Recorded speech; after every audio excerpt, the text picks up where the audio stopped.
kita ada PKP kepada manusia untuk COVID, kita juga perlukan PKP untuk babi-babi, ya. Jadi melaksanakan PKP ke atas pergerakan babi ternakan hidup, ya. Babi hidup harus dihentikan pergerakan merentas negeri.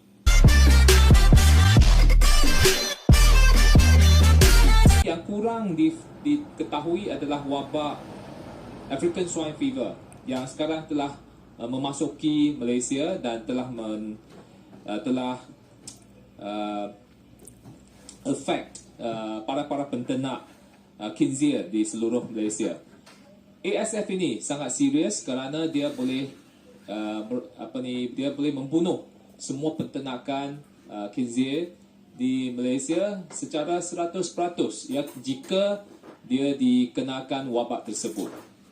Dan kita tahu bahawa secara anggaran industri ternakan khinzir ya, dia adalah lebih kurang 5 bilion dalam secara rantaiannya. Jadi dia agak besar dan agak penting, ya.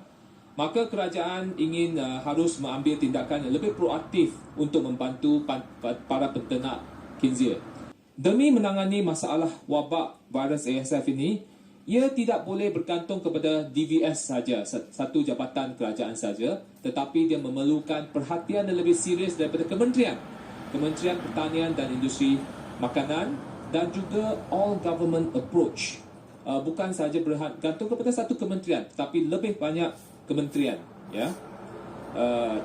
Dalam semasa saya jadi timbalan menteri, saya sejak ASF ini masuk ke Asia, mula di China, kementerian masa itu telah mengambil tindakan yang lebih proaktif. Contohnya mengadakan mesyuarat ya dengan jabatan-jabatan lain, kementerian lain, termasuk Kementerian Transportation, Kementerian dalam Kewangan, Immigration dan sebagainya, untuk bukan immigration, custom dan sebagainya, untuk adakan satu workshop untuk bagaimana kita boleh menghentikan atau stop the virus from coming in Malaysia. Sekarang virus itu telah masuk dan maka memerlukan strategi yang lain untuk menghentikan penularan. Saya ingin mencadangkan 5 strategi menangani masalah ASF dengan lebih berkesan. Nombor 1 adalah all government approach. Kementerian Pertanian dan Industri Makanan harus mengambil langkah yang lebih proaktif dan strategi all government approach. Dan setakat ini kita nampak bahawa usaha lebih kepada peringkat bawahan, iaitu di DVS sahaja, di peringkat negeri Melaka sahaja. Kedua, meningkatkan security ladang, ya, biosecurity ladang. Membantu meningkatkan biosecurity di semua ladang komersial. Usaha ini bukan setakat pihak kerajaan, ya. Jangan kita semua salahkan kerajaan, ya. Tetapi ladang perlu memanggil para penternak memerlukan tanggungjawab sendiri juga. Mereka perlu memikul tanggungjawab yang untuk menjaga biosecurity ladang mereka masing-masing. Ketiga, pemberian pampasan, ya.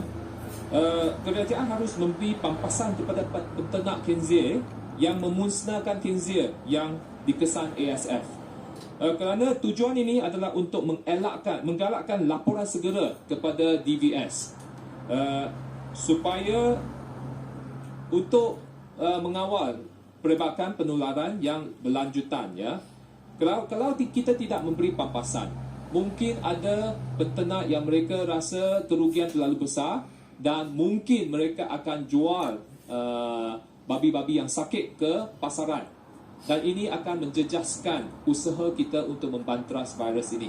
Jadi kita harus look into a more comprehensive how to stop a virus, how to stop that kind of illegal what they call selling of sick pigs into the market. Jadi saya ingin mencadangkan pampasan sebanyak RM400 seekor sahaja kerana kita perlukan strategi yang lebih proaktif dari segi itu. Dulu apabila ada avian flu, H1N1 dan sebagainya, pampasan diberikan kepada penternak ayam dan sebagainya untuk menghentikan penularan untuk menggalakkan laporan kepada DVS. Jadi strategi yang sama harus digunakan. Okey, strategi keempat adalah PKP, Perintah Kawalan Pergerakan. Kita ada PKP kepada manusia untuk COVID, kita juga perlukan PKP untuk babi-babi, ya. Jadi melaksanakan PKP ke atas pergerakan babi ternakan hidup, ya. Babi hidup harus dihentikan pergerakan merentas negeri, ya, merentas negeri. Babi hidup hanya boleh bergerak di dalam kawasan negeri sahaja, dan sembelih harus dilakukan dalam negeri tersebut. Jangan membiarkan pergerakan keluar kawasan merentas negeri dan menjejaskan negeri-negeri lain. Dan kelima adalah melibatkan pihak angkatan tentera dalam usaha memusnahkan babi yang sakit. Usaha memusnahkan atau culling babi sakit sekarang diusahakan oleh pihak penternak sahaja. Mereka buat sendiri. Jadi sekarang mereka kekurangan kaki tangan, mereka tidak dapat melaksanakan secara efektif dan terlalu lambat kerana kekurangan tenaga kerja dan jentera untuk memusnahkan babi.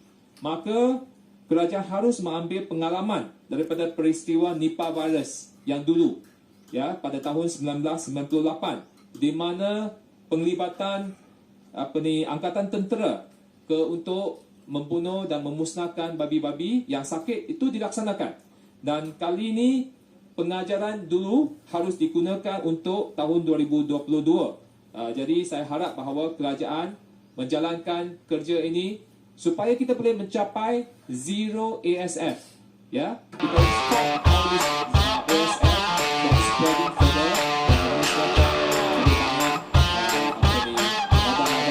Kita harus contain di peringkat Melaka, dan jangan dia Melaka dan juga Sabah, jangan dia merebak ke negeri lain.